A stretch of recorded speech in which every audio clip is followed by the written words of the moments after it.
Bismillahirrahmanirrahim. Assalamualaikum warahmatullahi wabarakatuh. Selamat bertemu kembali anak-anak 11 IPS 1, 2, 3, dan 4.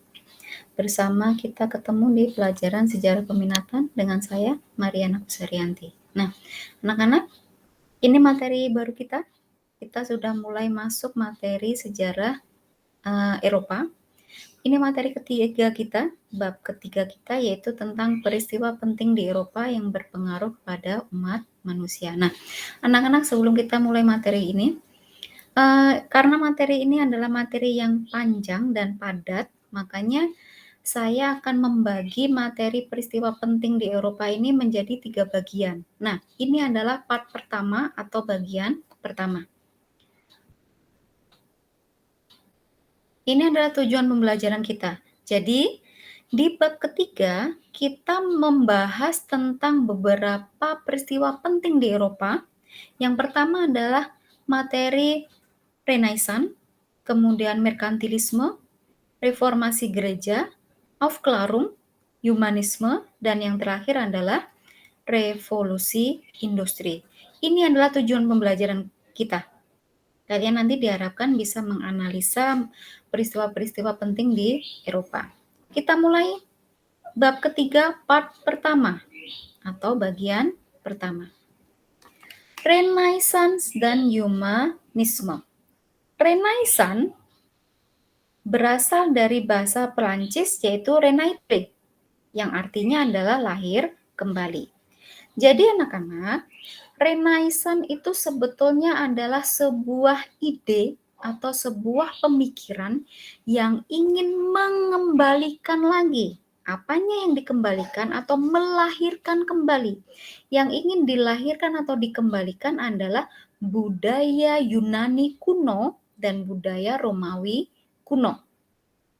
Nah, muncul pertanyaan, kenapa kok yang ingin dilahirkan itu hanya 2 keperadaban itu atau 2 kebudayaan tersebut, yaitu Yunani dan Romawi kuno? Karena dalam konteks pemikiran bangsa Eropa, peradaban Yunani dan Romawi kuno itu adalah 2 peradaban yang menghasilkan karya baik sosial, ekonomi, budaya maupun politik yang memiliki tingkat peradaban yang tinggi, menghasilkan karya sastra yang bagus dan indah. Renaissance merupakan jawaban dari berlangsungnya The Dark Age di Eropa. The Dark Age atau zaman abad ke-8 itu apa? The Dark Age adalah masa di mana bangsa Eropa cenderung dikuasai oleh pemikiran-pemikiran dari gereja. Jadi dominasi gereja itu sangat kuat sekali di masa The Dark Age di Eropa. Dominasi gereja itu apa saja? Dalam hal yang pertama, gereja melarang berkembangnya ilmu pengetahuan. Artinya, apa yang disampaikan oleh gereja itu adalah yang harus dipahami, harus diyakini kebenarannya oleh masyarakat Eropa. Ilmu pengetahuan tidak boleh berkembang. Artinya, apapun yang disampaikan oleh oleh gereja itu harus diterima sebagai sebuah kebenaran. Harus diterima sebagai sebuah pengetahuan yang diyakini bahwa itu memang benar. Itulah sebabnya karena ilmu pengetahuan itu tidak boleh berkembang, makanya bangsa Eropa dulu meyakini bahwa bumi itu datar. Kalau kita berjalan lurus, kita akan sampai pada sebuah tepi jurang yang sangat dalam dan manusia tidak akan bisa kembali. Itu yang disampaikan oleh gereja, itu yang diyakini masyarakat Eropa pada masa The Dark Age. Kemudian pada masa The Dark Age muncul sebuah keyakinan bahwa bumi adalah pusat dari tata surya. Diyakini bahwa matahari dan planet-planet yang lainnya itu berputar, sumbunya adalah bumi. Itu adalah apa yang disampaikan oleh gereja. Dominasi gereja sangat kuat. Gereja juga menguasai sistem politik selain ilmu pengetahuan. Makanya ilmu pengetahuan pada masa The Dark Age itu bersifat stagnan, berhenti, tidak berkembang sama sekali. Makanya muncul beberapa tokoh pemikiran bahwa kita harus mengembangkan lagi ilmu pengetahuan seperti pada masa Yunani dan Romawi. Maka lahirlah Renaisan. Nah, Renaisan itu pertama kali muncul di kota-kota berikut: Roma, Milan, Florence, dan Paris. Kenapa di kota ini? Karena ternyata sepanjang perjalanan masa The Dark Age, hanya kota-kota Roma, Milan, Florence, dan Parislah yang masih menyimpan hasil karya abad peradaban Yunani dan Romawi kuno. Kalau kita lihat, anak-anak, silakan dilihat. Roma, Milan, Florence, dan Paris sampai dengan sekarang disebut sebagai kota mode dunia. Tidak heran, karena sejak zaman abad pertengahan pun mereka adalah pusat dari lahirnya Renaisan. Kemudian, khusus di Florence, ada sebuah keluarga kaya raya yang bernama keluarga Medici yang mendedikasikan hidupnya dan harta bendanya untuk melahirkan Renaisan. Jadi Renaisan itu berkembang di 4 kota: Roma, Milan, Florence, dan Paris. Terutama di Florence itu dipelopori oleh keluarga Medici. Berikutnya, tokoh-tokoh masa Renaisan.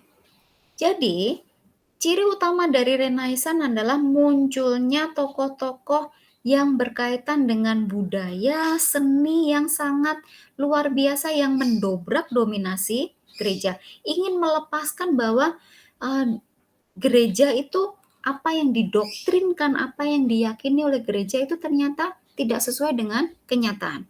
Salah satunya adalah tokoh budayanya adalah Leonardo da Vinci. Leonardo da Vinci terkenal dengan lukisan Mona Lisa-nya. Nah, jadi Leonardo da Vinci itu dianggap sebagai manusia Renaisan. Artinya apa? Leonardo da Vinci itu dianggap sebagai ikonnya masa Renaisan. Kemudian Michelangelo. Michelangelo membuat karya sastra yang berbentuk patung David, kemudian pita, dan fresko. Jadi fresko itu dilukis di langit-langit kapel di Sistina. Kemudian yang ketiga adalah Johann Gutenberg. Johann Gutenberg menghasilkan mesin cetak kertas. Nah, jadi tolong diingat-ingat anak-anak bahwa Renaisan itu tidak hanya menghasilkan karya seni, tapi juga ilmu pengetahuan atau teknologi. Buktinya apa? Mesin cetak yang ditemukan oleh Gutenberg. Kemudian, Nicolaus Copernicus. Nicolaus Copernicus sebetulnya agak sedikit tragis ya perjuangannya. Nicolaus Copernicus itu meyakini bahwa bumi itu bukan pusat tata surya, tapi Copernicus mengatakan bahwa bumi itu adalah bagian dari sistem tata surya di mana pusatnya adalah matahari. Tapi untuk membuktikan teorinya itu dan pada akhirnya membuktikan bahwa apa yang disampaikan oleh gereja itu salah, Copernicus harus membayar dengan nyawanya. Jadi untuk membuktikan bahwa matahari sebagai pusat tata surya menggantikan bumi sebagai pusat tata surya itu dibayar dengan sangat mahal dengan Nicolaus Copernicus dihukum gantung oleh pihak gereja. Kemudian yang terakhir adalah Galileo Galilei. Galileo Galilei sebetulnya adalah menguatkan teori dari Copernicus dengan menemukan teleskop. Dengan teleskop yang ditemukan oleh Galilei tadi, membuktikan bahwa ternyata teori bumi sebagai pusat tata surya itu salah. Bahwa teori Copernicus lah yang betul. Jadi Galileo Galilei itu mendukung teori dari Copernicus. Itu adalah tokoh-tokoh Renaisan. Kemudian, humanisme. Pemikiran kedua yang dihasilkan oleh bangsa Eropa itu adalah humanisme. Humanisme itu artinya adalah memanusiakan manusia. Humanize human. Memanusiakan manusia. Bagaimana caranya memanusiakan manusia? Hanya ada satu cara, yaitu dengan mengeksplor atau menggunakan akal pikiran. Makanya dalam teori pemikiran humanisme, manusia itu dianugerahkan oleh Tuhan akal. Makanya untuk membedakan manusia dengan makhluk hidup lainnya adalah manusia itu harus berpikir. Makanya dalam konsep humanisme memunculkan beberapa filsuf. Filsuf itu adalah ahli yang menularkan atau melahirkan pemikiran-pemikiran yang lebih jauh dan lebih dalam. Contohnya siapa? Socrates, Plato, dan Aristoteles.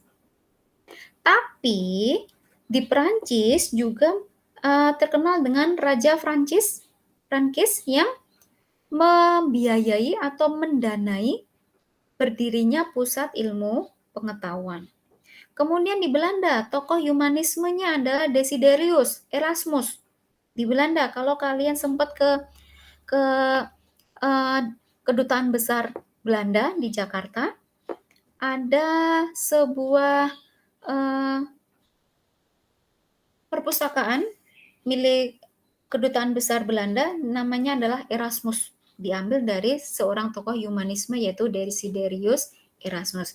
Kemudian di Inggris muncul tokoh bernama Thomas More. Thomas More membuat sebuah karya tulis berjudul Utopia, di mana Thomas More itu mengkritik habis-habisan cara berpolitik, cara pemerintahan raja-raja di Inggris. Tetapi sama seperti Kopernikus, untuk melahirkan utopia, Thomas More juga diberi hukuman berat karena tadi mengkritik jalannya pemerintahan yang dilakukan oleh raja-raja di Inggris. Nah, berikutnya adalah karya-karya humanisme itu memiliki ciri. Yang pertama adalah bersifat individualisme. Ciri-ciri karya humanis itu bersifat independen, individualisme, tidak memikirkan orang lain karena bersifat idealis. Kemudian yang kedua adalah sekulerisme, memikirkan kepentingan duniawi saja. Kepentingan hubungan manusia dengan pencipta itu ditinggalkan. Makanya fokus pada kebutuhan dan kepentingan keduniawian.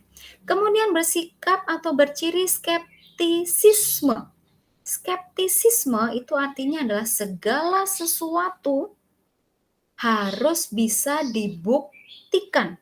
Dibuktikan dengan apa? Dibuktikan dengan rasionalisme, akal pikiran. Kembali lagi, humanize human. Segala sesuatu yang tidak bisa dijelaskan dengan akal akan diabaikan. Itu adalah ciri karya humanisme.